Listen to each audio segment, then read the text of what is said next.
Welcome to take नाम take career platform. स्वागत है आप सबका एक बार फिर से हमारे इस प्लेटफॉर्म पे।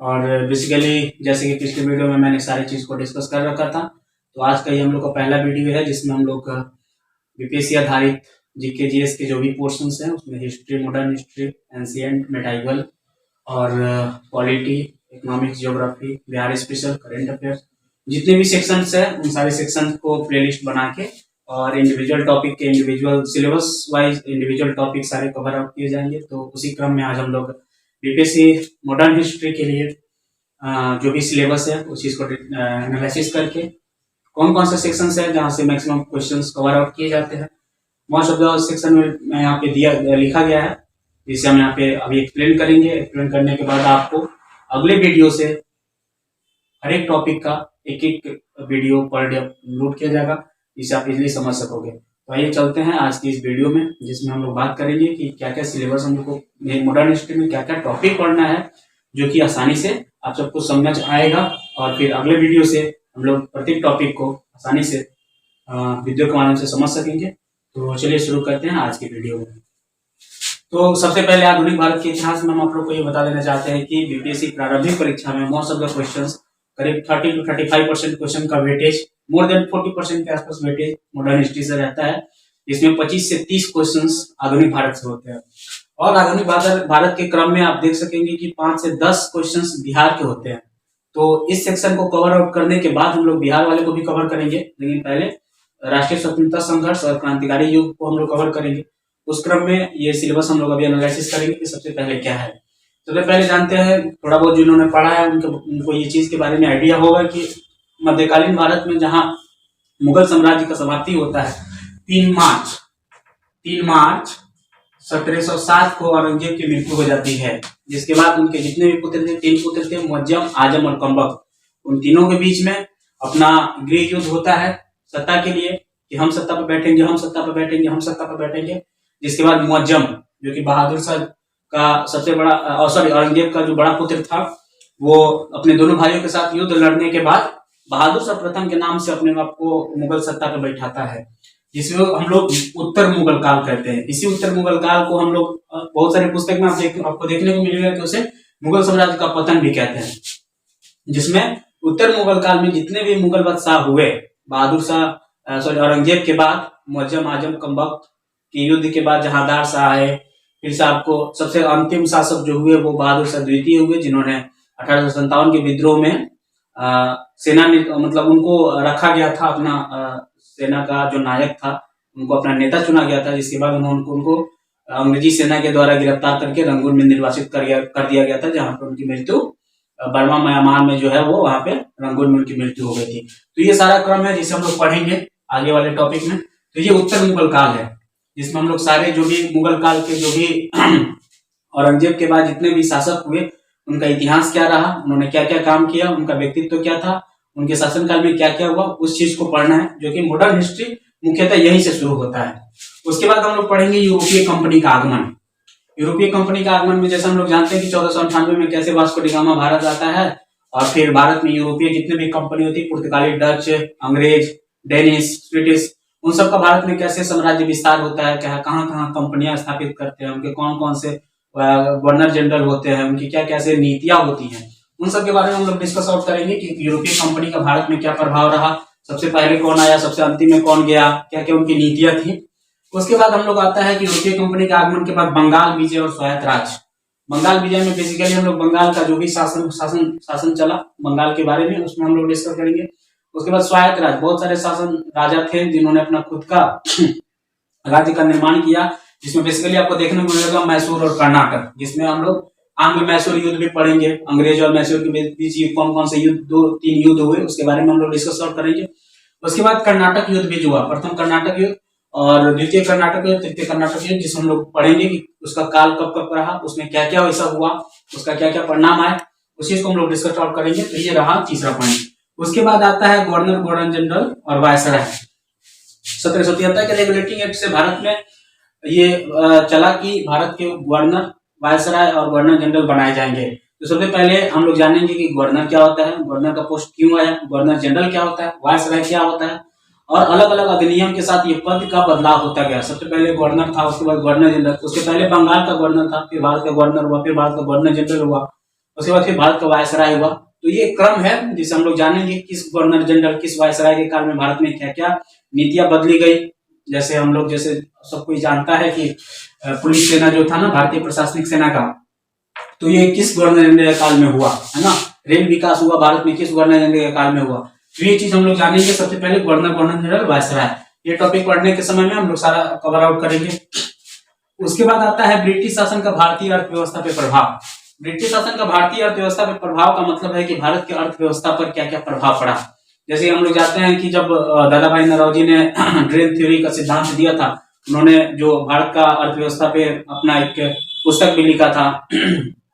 आरसी दत्त ने भी बहुत सारे पुस्तक लिखे जिन्होंने भारत की अर्थव्यवस्था को प्रभाव डालते हुए जो भी प्रभाव कारक थे उन सारे प्रभावों का चिंतन किया और उसमें अपना विचार व्यक्त किया, जिसे हम लोग जानेंगे। उसके अलावा ब्रिटिश उपनिवेशवादी नीति का क्या क्या भारत में रहा, जैसे मैं महालवाड़ी जो भी पद्धतियां थी वो सारी चीजें हम लोग इस चीज में पढ़ेंगे, इस टॉपिक में हम लोग कवर आउट करेंगे।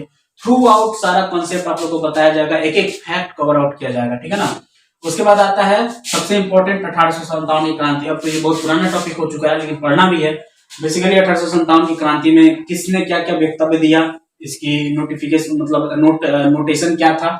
जैसे कमल और चपाती को हम लोग जानते हैं कि 1857 की क्रांति का ये कहते हैं ना कि मतलब कैसे कहते हैं सांकेतिक एक रूप था।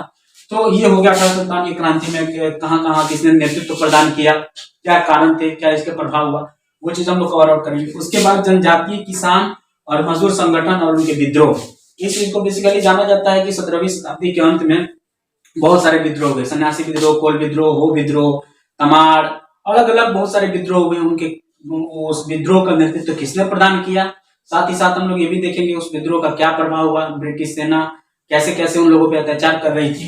तो ये चीज हम लोग कवर आउट करेंगे इस टॉपिक में कि जनजातीय और किसान मजदूर आंदोलन की क्या क्या मांगे रही, उनसे क्या पूर्तियां हुई, है ना। और फिर उसके बाद ये डेट पूछता है कि ये मतलब विद्रोह कब हुआ था, उसके नेता कौन थे। तो ये सब चीज फैक्चुअल चीजें हैं कुछ कुछ, तो इसको हम लोग उस टॉपिक में कवर करेंगे। उसके बाद आता है कि आधुनिक भारत में प्रेस का विकास। जैसे कि हम लोग जानते हैं कि भारत में प्रेस का विकास जो है यूरोपीय कंपनी का आगमन, जो यहाँ पे हम लोग देखेंगे तो यहाँ पे पढ़ेंगे कि पुर्तगालियों ने 1556 ईस्वी में सबसे पहले गोवा में जो है वो पहला प्रेस का जो फैक्ट्री होती है ना, जहाँ पे प्रेस की छपाई होती है, वहां पे स्थापित करा था। तो इस चीज को हम लोग कवर करेंगे इसमें, आधुनिक भारत में प्रेस का विकास जो हुआ, क्योंकि प्रेस का विकास एक महत्वपूर्ण रोल निभाता है। भारत में स्वतंत्रता आंदोलन जितने भी हुआ उसमें प्रेस की एक बहुत बड़ी भूमिका रही है ना। तो इस चीज को भी हम लोग देखेंगे कि भारत में कौन कौन से एक्ट आए प्रेस से संबंधित, और जिसमें हम लोग जानते हैं कि लिटन और लॉर्ड रिपन जो है उन्होंने भी वो वर्नाकुलर प्रेस एक्ट के बारे में भी इसी में हम लोग पढ़ेंगे। तो ये सारी टॉपिक हैं जिसमें हम लोग ये चीज कवर करेंगे कि आधुनिक भारत में प्रेस का विकास कैसे हुआ, कौन कौन से नीतियां आई। उसके बाद आधुनिक भारत में शिक्षा का विकास। शिक्षा के विकास में बेसिकली हम लोग जानते हैं कि जैसे अभी भी हाल ही में जो भारत का नया शिक्षा का वो आया है कि मतलब क्या क्या सुधार किए गए हैं, नई शिक्षा नीति आई है। तो उसके पहले की जितनी भी शिक्षा की नीतियां रही अंग्रेजी समय से, वो सारी चीज इसमें हम लोग पढ़ेंगे कि किस गवर्नर जनरल काल में क्या क्या हुआ और कौन की शिक्षा की नीति कब कब आया, उसके क्या क्या प्रावधान थे। आंग्ल शिक्षा था अंग्रेजों का जो आपको ये सारी चीजें इसमें देखने को मिलेगी। उसके बाद आता है सामाजिक धार्मिक सुधार आंदोलन। ये सबसे इंपॉर्टेंट पॉइंट है बीपीएससी के नजरिए से, क्योंकि सामाजिक धार्मिक सुधार आंदोलन में जहां एक तरफ आपको राजा राममोहन राय से लेके और स्वामी विवेकानंद की जो भी गतिविधियां थी, उन्होंने क्या क्या क्या करा समाज के सुधार के लिए, और दयानंद सरस्वती से लेके सब कुछ। तो ये सारी चीजें हम लोग पढ़ेंगे। उसमें कौन कौन से संगठन आए, सती प्रथा का कैसे अंत हुआ, विधवा पुनर्विवाह क्या था, है ना, बाल विवाह, इन सब चीज के बारे में हम इस टॉपिक में डिस्कस करेंगे और इसके क्या क्या परिणाम हुए, कब कौन कौन सा सती प्रथा का अंत कब हुआ, किस गवर्नर जनरल काल में हुआ। तो ये चीज हम इसमें देखेंगे कि भारत में धार्मिक सुधार आंदोलन का कैसे विस्तार हुआ और इसके क्या क्या मतलब इसमें जो भी फैक्ट बन रहे हैं एग्जाम ओरिएंटेड, उस चीज को हम लोग कवर आउट करेंगे। देन आफ्टर आता है कि भारत में राष्ट्रवाद का उदय। एक तरफ जहां इधर ब्रिटिश साम्राज्यवाद का जो भी छूट मतलब घटनाएं होती रही, जहां एक तरफ सब कोई अपने अपने मतलब एक होता है ना कि जैसे 1897 के विद्रोह में भी सब कोई कहता है, मतलब खुद 1897 के विद्रोह में बहुत सारे ऐसे रहे हैं विचारक जिनका नेतृत्व मतलब जिनका ये वक्तव्य रहा है कि ये अपनी खुद की स्वेच्छा के आधारित मतलब खुद की जो कमियां थी या खुद की जरूरत थी उसकी पूर्ति करने के लिए विद्रोह किया गया। हालांकि ये कहीं हद तक मान्य नहीं है, लेकिन इस चीज में यहाँ पे जो भारत में राष्ट्रवाद का उदय हुआ इन द सेंस की कांग्रेस का जो बनने से पहले भारत में बहुत सारे ऐसे संस्थाएं बनी थी जिसका उद्देश्य था कि किसी तरह से ब्रिटिश साम्राज्य को भारत से समाप्त किया जाए। लेकिन इसके पहले हम लोग पढ़ेंगे कि भारत में कांग्रेस के पूर्व में 1885 के पहले जो भी बेसिकली 1851 के आसपास बहुत सारे जो पार्टियां मतलब क्या कहते हैं संस्था का निर्माण होने लगा था। तो वो चीज हम लोग देखेंगे कांग्रेस की पूर्ववर्ती संस्थाओं में। उसके बाद भारत में राष्ट्रवाद का उदय कैसे हुआ 1885 में जो था ना, तो उसमें भारत का राष्ट्रवाद हम लोग पढ़ेंगे। देन आफ्टर उसी राष्ट्रवाद में के बाद तुरंत आ जाएगा वो टॉपिक कांग्रेस। तो भारतीय राष्ट्रीय कांग्रेस का स्थापना कब हुआ, कौन कौन से लोग थे उसमें, किसका किसका मतलब जो भी चीज हुआ कि कौन कौन से लोग ने पार्टिसिपेट किया, उसका पहला अधिवेशन कहाँ हुआ था, इसका मेन उद्देश्य क्या था राष्ट्रीय कांग्रेस का। और उसके बाद हम लोग देखेंगे कि भारतीय राष्ट्रीय कांग्रेस का महत्वपूर्ण अधिवेशन सॉरी हम लोग जानते हैं कि महत्वपूर्ण अधिवेशन जो हुआ था उसकी अध्यक्षता किसने की, किस मतलब अधिवेशन में क्या क्या उद्देश्य रखा गया है ना। मतलब साल के अंत में ही कांग्रेस के मैक्सिमम दिसंबर हर एक जैसे मतलब 1885 हुआ तो दिसंबर 1885 में जैसे स्थापना हुआ था, उसी तरह हर एक साल दिसंबर महीने में मोस्ट ऑफ द केसेस में दिसंबर में जो कि अधिवेशन होते थे कांग्रेस के, तो उस कांग्रेस की पहली अधिवेशन जो हुआ था उसमें कितने लोगों ने पार्टिसिपेट किया था, अंतिम कब हुआ था, बिहार में कौन कौन से कांग्रेस का अधिवेशन हुए हैं, उनमें किसने अध्यक्षता किया था, उसका क्या क्या उद्देश्य रहा है ना। तो ये सब चीज पढ़ेंगे हम लोग जितने भी इंपॉर्टेंट अधिवेशन है। उसके बाद जो आता है ना कि यहाँ से उदारवादी चरण 1885 के बाद से जो भी मतलब नर्म लोग थे है ना, दादा भाई नौरोजी हुए, बाल गंगाधर तिलक को छोड़ दिया जाए तो उधर आपको जितने भी रहे हैं आपको उदारवादी चरण के नेता, उन सबका विचार ये था कि हम लोग हर हंगामा और किसी तरह की क्रांतिकारी गतिविधि न करके ब्रिटिश शासन को अपने नम्रता के साथ मतलब हम लोग अपना शासन चलाने के लिए मांग करेंगे। लेकिन ऐसा कुछ हो नहीं सका और फिर 1885 से 1905 तक का जो समय था उसको उदारवादी चरण कहते हैं। बेसिकली उदार लोगों का ये वक्त रहा था जिसमें सारे उदारवादी नेता थे है ना। देन आफ्टर उसमें हम लोग डिस्कस करेंगे कि उदारवादी चरण में क्या क्या ऐसी घटनाएं हुई। उसके बाद आता है कि उग्रवादी चरण, बस इसी के बाद 1905 के बाद 1917 तक जो क्रांतिकारी आंदोलन हुए, अलग अलग मतलब गठन किया गया क्रांतिकारी लोगों के द्वारा, अरविंद घोष रहे उसमें, लाला लाजपत राय रहे और भी बहुत सारे लोग रहे जिनको क्या क्या उन लोगों ने करा इस क्रांतिकारी चरण में, किसने किसकी हत्या की थी, बहुत सारे फैक्चुअल क्वेश्चंस आते हैं, वो चीज हम लोग देखेंगे। उसके बाद आता है गांधी युग, सबसे इंपॉर्टेंट बीपीएससी में सबसे अधिक प्रश्न पूछे जाने वाला एक सेशन है गांधी युग, जिसको हम लोग 1917 से बेसिकली 1947 करते हैं। 1917 में जो चंपारण सत्याग्रह से लेके आपको जितने भी गांधी जी के द्वारा शुरू किए गए, 1920 में असहयोग आंदोलन, 1923 में फिर स्वराज पार्टी का गठन होना, 1922 में चौरी चौरा कांड है ना। उसके बाद 1924 में हिंदुस्तान सोशलिस्ट पार्टी का, फिर 28 में हिंदुस्तान सोशलिस्ट रिपब्लिकन एसोसिएशन का, 1927 में। इस बीच जितनी भी घटनाएं हुई सबको हम लोग कवर आउट करेंगे एक वीडियो में 1917 से 1947 तक का। उसमें गांधी जी का क्या योगदान रहा, कौन कौन सा आंदोलन हुए, क्या क्या प्रभाव रहा और जितने भी फैक्चुअल बेस्ड क्वेश्चंस होंगे सब कुछ यहाँ पे डिस्कस किया जाएगा। उसके बाद आता है स्वतंत्रता आंदोलन के प्रमुख बिंदु। स्वतंत्रता आंदोलन में जो भी बिंदु यहाँ पे मतलब इस टॉपिक में कवर आउट करने के बाद जो भी छूट जाएंगे उसको एक वीडियो में हम लोग कवर आउट करेंगे। उसके बाद सबसे इंपॉर्टेंट ये रहता है भारत के बाहर क्रांतिकारी आंदोलन। श्यामजी कृष्ण वर्मा जो थे ना, वो फिर से आपको तारकनाथ दास या अलग अलग जो भी थे, लाला हरदयाल है ना, तो ये सब चीज के द्वारा, इन सब लोगों के द्वारा जो भारत के बाहर यानी कि फ्रांसिस्को में, अमेरिका में, पेरिस में, सुभाष चंद्र बोस के द्वारा भी बहुत जगह, तो भारत के बाहर जितने भी क्रांतिकारी आंदोलन चलाया गया था उन सबको हम लोग डिस्कस आउट करेंगे यहाँ पे इस टॉपिक में कि उनके द्वारा कौन कौन सा मतलब गठन किस किस पार्टी का, जैसे होता है ना कि छोटा छोटा चीजें गठन किया गया, उनका मुख्य उद्देश्य क्रांतिकारी गतिविधियों को प्रचार प्रसार करना और अपने मतलब शासन को चलाना, इस तरह से। उसके बाद आता है स्वतंत्रता आंदोलन के प्रमुख वचन। बहुत सारे लोगों ने, जैसे मैं सुभाष चंद्र बोस का है ना, गांधी जी का, नेहरू जी का, या फिर अलग अलग लोगों का क्या क्या वचन था। वन डे एग्जाम में मैक्सिमम ये क्वेश्चंस पूछे जाते हैं। उनके प्रमुख व्यक्तित्व जितने भी हुए हैं उनके क्या क्या कथन रहे हैं, उनके क्या क्या नारे रहे हैं। बहुत लोगों ने अपना कुछ गीत का कुछ पंक्तियां दिया था, स्लोगन दिया था, उस चीज को हम लोग डिस्कस करेंगे इस टॉपिक में कि भारतीय स्वतंत्रता आंदोलन के समय में क्या क्या हुआ। उसके बाद आता है विविध में बेसिकली जो है ना, जो टॉपिक छूटे रह जाएंगे पहले के एग्जाम में, जो भी मतलब किसी एक स्पेसिफिक टॉपिक से क्वेश्चंस ना पूछ के मतलब कहीं से भी पूछ दिया गया तो वो मॉडर्न हिस्ट्री का अगर सेक्शन में आता है तो उस चीज को हम लोग विविध में देखेंगे, जिसको हम लोग मिसलेनियस कहते हैं। और आजकल के मतलब कुछ एग्जाम में ट्रेंड भी चल रहे हैं जहाँ पे आपको कुछ ना कुछ 4-5 प्रश्न विविध से देखने को मिलता है। तो ये भी हम लोग कोशिश करेंगे कि इस चीज को थोड़े और कवर किया जाए और आप लोग अच्छे से वो चीज याद हो जाए।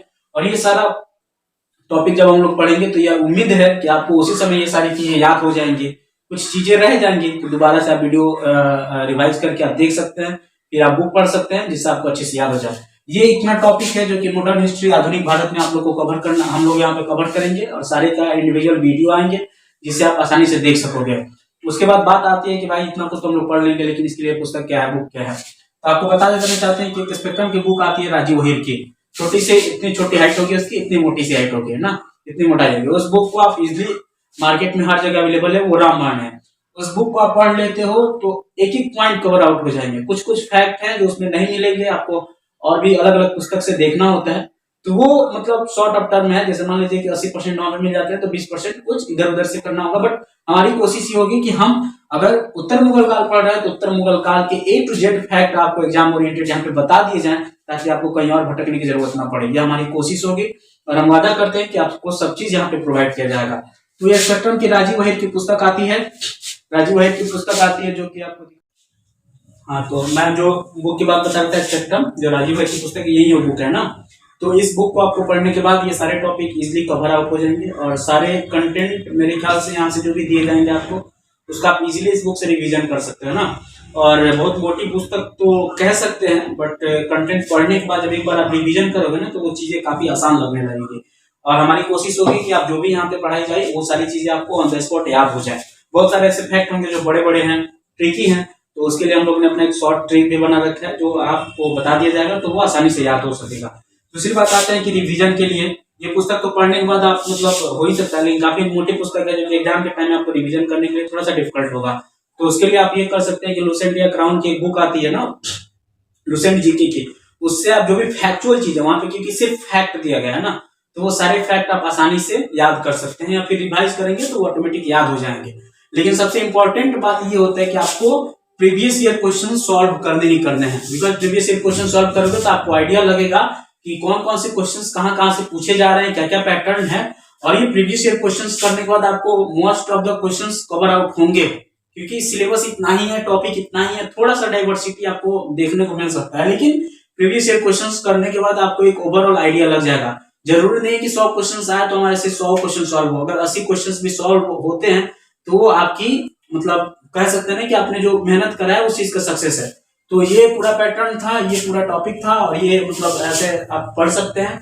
और यहाँ जो भी पढ़ाया जाएगा नेक्स्ट वीडियो में हम लोग उत्तर मुगल काल से शुरू करेंगे और फिर सारा धीरे धीरे करके एक एक वीडियो में एक एक टॉपिक को कवर आउट कर जाएंगे।